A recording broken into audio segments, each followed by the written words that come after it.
Sea bienvenido, gracias por estar con nosotros aquí en Radio Visión Manabí. ¿Me confirma si tiene buen audio, Ricardo? Sí, justamente, ¿qué tal? Le queremos hacer la consulta, es si tenemos buen retorno, buen audio. Excelente, perfecto. Perfecto, así que le damos la más cordial de las bienvenidas. Bueno, muchas gracias por la cortesía, la amabilidad de permitirme ingresar a esta provincia importante del Ecuador, a Manabí, a Radio Visión Manabí. Muchas gracias, estamos a la orden para contestar sus preguntas. Importante, iniciando sobre el tema de la gobernabilidad. ¿Cuáles son las acciones que el gobierno nacional está realizando? ¿Van acorde de lo que se necesitan los ecuatorianos? Bueno, en principio yo sí debo felicitar las acciones del presidente Noboa. Me parece que más allá de los momentos de incertidumbre que vivimos por la presión de estos grupos organizados delincuenciales que inciden en la tranquilidad de los ecuatorianos, en la certidumbre de los negocios, de los empresarios, pero me parece que las decisiones que ha venido tomando el presidente de la República desde el inicio del mes, declarando un estado de excepción, basándose en el conflicto que tenemos contra el terrorismo, yo creo que las acciones emprendidas han mejorado realmente el panorama. No podemos decir de que todo es tranquilidad, pero sí hay una diferencia. Sobre todo los indicadores de muertes violentas han bajado, han disminuido, y eso es producto de la acción que está haciendo el gobierno, y eso es parte de la gobernabilidad, ¿no? Su principal compromiso de campaña fue el devolvernos la tranquilidad, parte de aquello se está cumpliendo. Nosotros, de nuestra parte como función legislativa, hemos tratado de apoyar todas las iniciativas que emanan del gobierno. De hecho, hasta el momento hemos aprobado nosotros 9 leyes, 2 de las cuales han sido iniciativas del presidente de la República en materia de urgencia económica, para estabilizar la economía, para mejorar la eficiencia económica, así le llamamos una ley, para fomentar el empleo, para fomentar la inversión energética. Todo eso hemos aprobado. Ahora nos encontramos en un debate abierto, no está cerrado todavía, en el que el presidente de la República, producto del déficit económico y la falta de recursos para la guerra, ha propuesto una iniciativa en temas tributarios, ¿no? Es el alza del IVA. Entonces, ahí estamos en un franco debate, hay algunas posturas, todavía no creo que exista un acuerdo, creo que todas las bancadas tienen iniciativas diferentes. Entiendo, pues, la bancada oficialista apoya la gestión del gobierno, implementar el IVA para solventar el déficit económico. La bancada RC, escucho que ellos quieren gravar impuestos a los que más tienen, a los grandes capitales. Construye, que está esperando todavía a ver cuáles son las propuestas, y la propuesta nuestra del Partido Social Cristiano y Aliados, que es la de no más impuestos, que es no más precarización de la economía, que es el hecho de que podamos apoyar la guerra cobrando una contribución especial a los capitales que hayan tenido utilidades en el año del ejercicio anterior o el año 2023. Es decir, que no están acorde al aumento del IVA del 15%, no estarían de acuerdo. Nosotros, lo repito, no estamos de acuerdo con la subida de ningún impuesto, ningún tipo de impuesto. Sea el aumento de uno creado o que la creación de uno nuevo, no estamos de acuerdo. Por una sencilla razón, querida amiga que me está entrevistando. Todo tipo de impuestos causa un efecto en la economía. Es verdad que el ministro de Finanzas hace poco mencionó que el IVA no se grava en los productos de la canasta básica familiar. Sí, pero a nivel generalizado causa un efecto de especulación en toda la economía. Los que iban a invertir van a dejar de invertir, o por lo menos invertirán en menor cantidad. Habrán negocios que se empezarán a cerrar, se perderán empleos. Entonces, si es que antes había pobreza, la pobreza se va a incrementar. Si es que antes había desempleo, el desempleo se va a incrementar. No por algo, los países desarrollados, a diferencia de subir los impuestos, lo que hacen es bajarlos, para que haya más competitividad, para que haya más inversión privada. Ellos más bien llaman a la inversión, no la ahuyentan. Entonces, en ese sentido, y sabiendo que cualquier tipo de impuesto, no estamos hablando solamente de IVA, todo tipo de impuestos, disminuye la capacidad competitiva de cualquier sector de mercado en cualquier país, nosotros hemos dicho no impuestos. Más bien, si queremos que se financie el conflicto armado, queremos que se mejore la situación económica del país, hay alternativas. Una de las que hemos planteado es una contribución a las utilidades de los negocios en el ejercicio anterior. Ahí se pueden recaudar 500 millones de los 1.000 que quiere el gobierno para solucionar el problema del conflicto armado. ¿Qué más se necesitan? Más recursos. Perfecto, hemos dicho, reduce el tamaño del Estado. Se ha hablado de que el 90% de la capacidad del recurso humano a nivel nacional tiene que ver con policías, con educación, con salud. Perfecto, pero del 10%, que son nada más y nada menos que $1.000 millones, puede haber una reducción gradual. Que no se inviertan los $1.000 millones, que se inviertan, o que nos ahorremos unos $200 millones estaría perfecto. Sumado a los 500, van 700. Y el día de ayer estábamos analizando otras propuestas como bloque que serían interesantes poder insertarlas dentro de este conglomerado de propuestas que está recibiendo el gobierno para tratar de incrementar su capacidad de recaudación. Una, por ejemplo, el tema del Yasuní TT. Nosotros estamos dejando a los ecuatorianos de percibir cerca de $700 millones todos los años, porque ya no se va a explotar los campos de Yasuní TT. Yo creo que ese reveído debería hacerse una consulta popular para que el pueblo considere o tome en consideración el hecho de que se vuelvan a explotar estos campos, por supuesto con las medidas ambientales que reduzcan el impacto negativo y nocivo que sí se ha dado en años anteriores con otro tipo de explotación. Y la última, importantísima, con la cual creo yo y creemos mi bancada y quien nos habla, que podemos alcanzar un gran nivel de recaudación, es con la renegociación de los contratos de concesión de las telefónicas. El año pasado no se llegó a un acuerdo con las telefónicas porque ya el gobierno de Lazo culminaba. Y una vez que se llegue a este acuerdo, que ya está simplemente por analizar ciertos pormenores y algunos otros beneficios que el Ecuador debe exigir, por ejemplo, que las nuevas telefónicas o las nuevas concesionarias, o si son renovados estos contratos de concesión, se dé gratuitamente o se devengue de las utilidades el Internet, por ejemplo, para la Policía Nacional, para que ellos puedan utilizar en temas de inteligencia. Internet para los hospitales, que es importantísimo. Internet para el sector educativo, para que nunca más ocurre que le cortan al colegio tal porque el Ministerio de Finanzas no ha pagado. Y finalmente, una vez que termine la negociación, si es que se renova la concesión por 15 años más para todas las telefónicas del Ecuador, estamos hablando de un promedio entre 800 y $1.000 millones que le pueden caer al Estado, a las arcas de la caja fiscal, en el momento en el que se llegue a la negociación. Eso no es a mediano plazo, eso no es a largo plazo, eso es inmediato.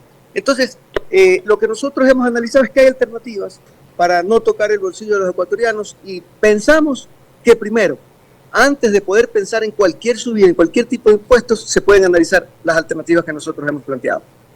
Esas alternativas que ustedes han planteado están y cuentan con el apoyo no solamente de su bancada, sino también de otras bancadas dentro de la Asamblea Nacional, la asambleísta Otto Vera. No, esas son iniciativas de nuestra bancada, por eso al inicio de nuestra entrevista yo manifestaba que realmente hay una diversidad de criterios. Repito, está la parte del gobierno que dice estoy abierto, planteo el incremento del IVA, pero estoy abierto. Y estoy abierto y mi línea roja es que el IVA no se baje. Se puede poner en consideración todo lo que el resto plantea, pero el IVA tiene que mantenerse del 12 al 15 o cuando menos temporalmente. En todo caso, esa sería la propuesta de ustedes como bancada del Partido Social Cristiano. La propuesta del gobierno es la que estoy hablando ahorita, de subir el IVA, ¿no? Inicialmente era fija, del 12 al 15, ahora el gobierno plantea el 13%, luego una subida temporal del 14 y el 15 hasta el 2026. Eso plantea el gobierno. Además, el gobierno dice, puedo coger las propuestas de ustedes, pero el gobierno, la línea roja del gobierno es el IVA. Eso es intocable para el gobierno. Pero ahora, ¿qué plantea Revolución Ciudadana? Revolución Ciudadana dice, IVA no, IVA absolutamente no, pero plantea otros impuestos. Entonces, otros impuestos y otras contribuciones. Construye, en cambio, está esperando las propuestas.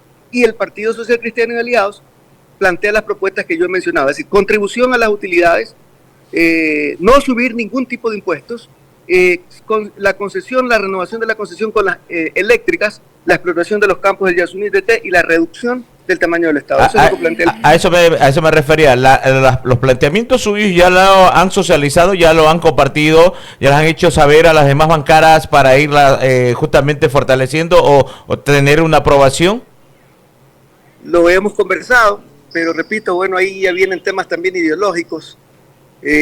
Cada bancada, además de los pensamientos muy dignos de resaltar, pero ya también aquí vienen algún tipo de ideologías, y entonces se vuelve un poco complicado, pero el debate no está cerrado, ¿no? Entiendo, todavía hay chance para poder conversarlo, más allá de que el primer debate se pueda dar, en el primer debate no se cierra todo, haría falta el segundo, tenemos chance hasta el 12, me parece, 10 o 12 de febrero para hacer el último debate, y ojalá podamos llegar a un acuerdo, porque si no también se corre el riesgo de que el proyecto pase por el Ministerio de la Ley.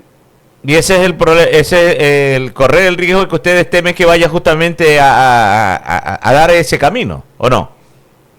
Bueno, yo le digo en particular, no puedo decir la posición de bloque, pero yo en particular temo de que si es que hay muchos criterios o diversidad de criterios y cada uno mantiene su postura en la tabla y no se cede, seguramente el proyecto podría estar pasando por el Ministerio de la Ley. Lo importante, señor asambleísta, Rodi Vélez le saluda, gracias por estar con nosotros, proyectando, dando a conocer, difundiendo sobre todo la actividad que ustedes realizan desde el Poder Legislativo. Lo importante de todo esto, y hemos podido observar, es que hay coincidencia de que hay que hacer algo. De allí en adelante, cada bloque, cada partido político tiene un planteamiento, pero al parecer, dentro del plazo que aún hay, lo que se busca es llegar a un consenso, es decir, un acuerdo, porque se conoce de que la situación económica del país está en crisis, y para combatir este mal, esta plaga, este enemigo que tenemos ahora, que es la inseguridad, se requiere recursos.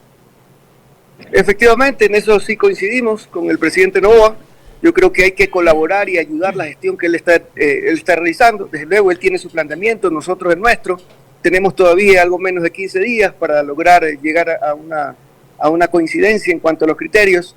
Y lo que nosotros queremos es lo mejor para el país, ¿no? Así que no es que estamos nosotros recriminando la postura del gobierno. De hecho, yo creo que cualquier mandatario en las condiciones que recibió el Ecuador tendría que plantear algunas medidas. Lo que nosotros desde nuestro punto de vista estamos poniendo a consideración es que hay otras alternativas, y si en este proyecto no entran, igual yo estoy seguro de que esta propuesta del presidente igual la va a tomar en cuenta. Así no sea en el futuro inmediato, quizá a mediano plazo.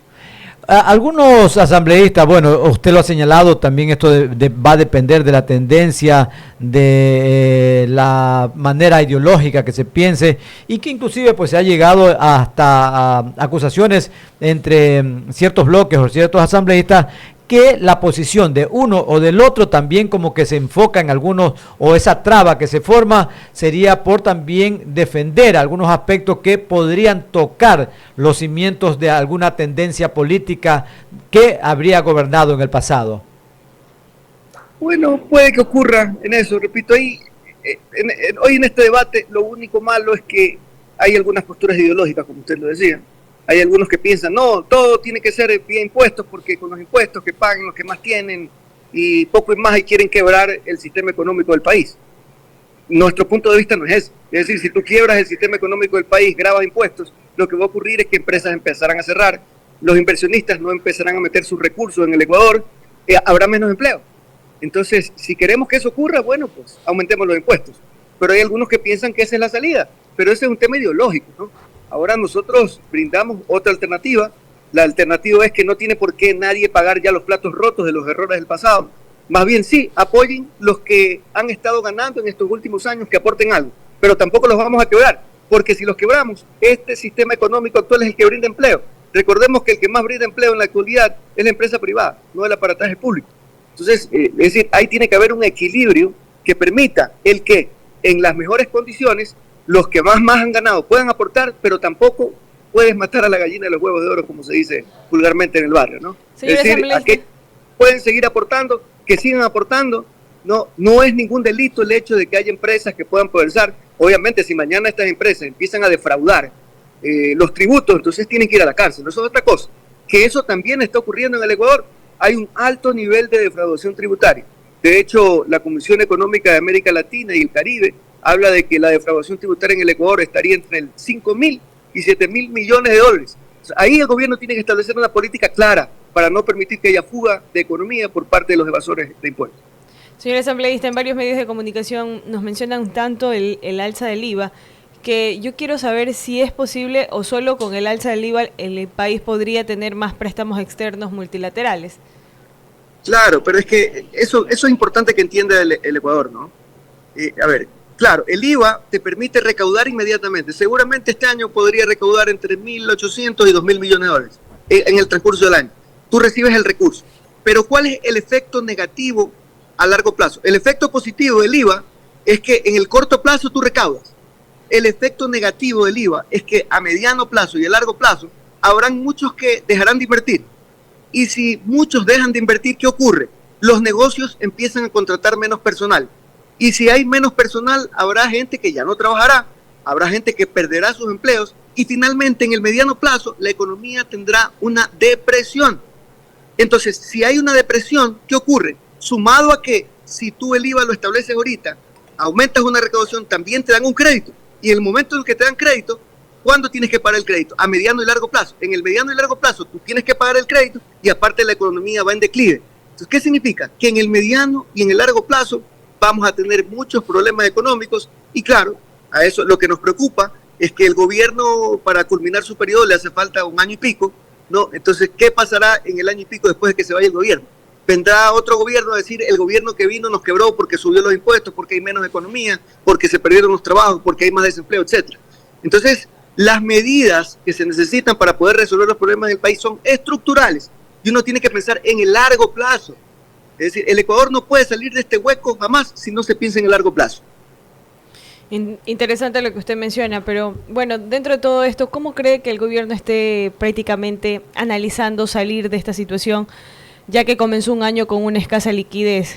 ¿Les han comentado alguna planificación, algunas operaciones para aliviar un poco toda la situación que estamos pasando los ecuatorianos? Bueno, la salida del presidente es el IVA. Como le repito, si entran 2.000 millones de dólares a la economía, con el IVA va a tener 200 millones de dólares adicionales mensuales. Entonces, esa es una salida, lo repito, la que nosotros no vemos viable. La otra es, si quieres recursos ahorita, no puedes tener solamente 200 mensualmente, puedes tener 1.000 ahorita si te sientas con las telefónicas. ¿Y la focalización de subsidios? También, esa es otra alternativa. O sea, uno tiene que amarrarse en ese sentido los pantalones ahí. Si hemos tenido la fuerza para poder plantear el aumento del IVA, eso va a causar una explosión en la economía, una implosión, perdón. ¿Cómo no vamos a focalizar los subsidios, sobre todo los combustibles? En subsidios el Ecuador gasta 2.500 millones de dólares. Imagínense lo que ocurriera si no tuviésemos subsidios. Ya no hubiese que aumentar el IVA, pero ese no es el objetivo. ¿Por qué? Porque entendemos que el mercado y la sociedad demanda por la gran cantidad y el alto nivel de pobreza. No se puede dejar de subsidiar, por ejemplo, el gas de uso doméstico. No se puede dejar de subsidiar, por ejemplo, el transporte público, porque eso va a incrementar también el nivel generalizado de precios y otras cosas adicionales. No se puede dejar de subsidiar, por ejemplo, las actividades agrícolas. No se puede dejar de subsidiar las actividades pesqueras, sobre todo las artesanales, las micro. Entonces, yo creo, lo que sí puede ocurrir es que al focalizar los subsidios, sobre todo los combustibles, podríamos tranquilamente ahorrarnos unos 500 o 600 millones de dólares al año. Entonces, sí hay medidas que se pueden tomar con la cual el presidente puede hacer uso de recursos de forma inmediata. Entonces, yo estoy apuntando bastante en el tema de las telefónicas porque sé que si el presidente hoy se sienta, en 3 semanas podría tener 1.000 millones de dólares en la economía. Y con eso puede empezar por lo menos a resolver los problemas de la guerra, ¿no? Hasta que ya hace un planteamiento mucho más técnico de cómo poder mejorar las finanzas públicas en el mediano y en el largo plazo. Dentro de otros temas, también conocíamos sobre su accionar en las acciones que están realizando desde la Asamblea en el ámbito del fortalecimiento del sistema de justicia. ¿Continúan trabajando sobre ello? Sí, gracias a Dios, el proyecto de ley antivacunas que presentamos nosotros a inicios de diciembre del año pasado, ya está siendo analizado en la Comisión de Justicia, fue aprobado por el CAL y va a ahorrarse el tratamiento del primer debate. ¿Por qué? Normalmente un proyecto de ley se demora 1 año porque tiene que pasar por las comisiones, tiene que pasar por el primer debate, al pleno, luego a la comisión nuevamente, luego al segundo debate, etc. Este procedimiento duró casi 1 año, entre 10 meses y 1 año. ¿Por qué nosotros vamos a pasar directamente al segundo debate? Porque el proyecto de ley antivacunas que presentamos tiene por objetivo el fortalecimiento del sistema de justicia. Cualquiera que se dedique a la extorsión en el futuro, aprobada esta ley, no va a tener escapatoria en el sistema de justicia. Los jueces no le van a poder dar medidas sustitutivas, los años van a aumentar, las penas, no va a poder haber reducción de penas, las personas que son víctimas no necesariamente van a tener que denunciar por escrito y un montón de cosas que son saludables para fortalecer el sistema de justicia. Entonces, una vez que este proyecto ingresó, nos dimos cuenta, el proyecto tiene algunos apartados y reforma algunos otros proyectos de ley. El principal es la reforma dentro del Código Orgánico Integral Penal. Y como el Código Orgánico Integral Penal ya fue debatido ya se hizo su primer debate en el periodo anterior de la legislatura, nuestro proyecto entra con su articulado casi integralmente al análisis para el segundo debate. Por tanto, es posible de que la ley antivacunas sea tratada en este mes de febrero, ojalá a mediados, máximo al final, en el segundo debate en el Pleno, e inmediatamente entrará en vigencia a través del registro oficial, si es que no hay veto por parte del legislativo, para poder enfrentar esta dura crisis que tenemos y esta batalla contra los extorsionadores. Por cuestiones de tiempo hemos llegado ya a la parte final de esta entrevista, pero queremos tener una próxima oportunidad con usted. Con todo gusto, Radio Visión Manabí, por la cortesía de atenderme. Estamos a la orden para cualquier otro momento en una futura entrevista. Muchísimas gracias. Ahí escuchábamos al asambleísta Otto Vera del Social Cristiano, quien nos daba un análisis sobre el tema de la gobernabilidad, la situación económica por la cual está enfrentando el país y también sobre las reformas al Código Orgánico Integral Penal que se están desarrollando como herramientas para combatir el crimen organizado y la inseguridad ciudadana. Son las 8 de la mañana con 25 minutos. Vamos a una breve pausa y ya volvemos.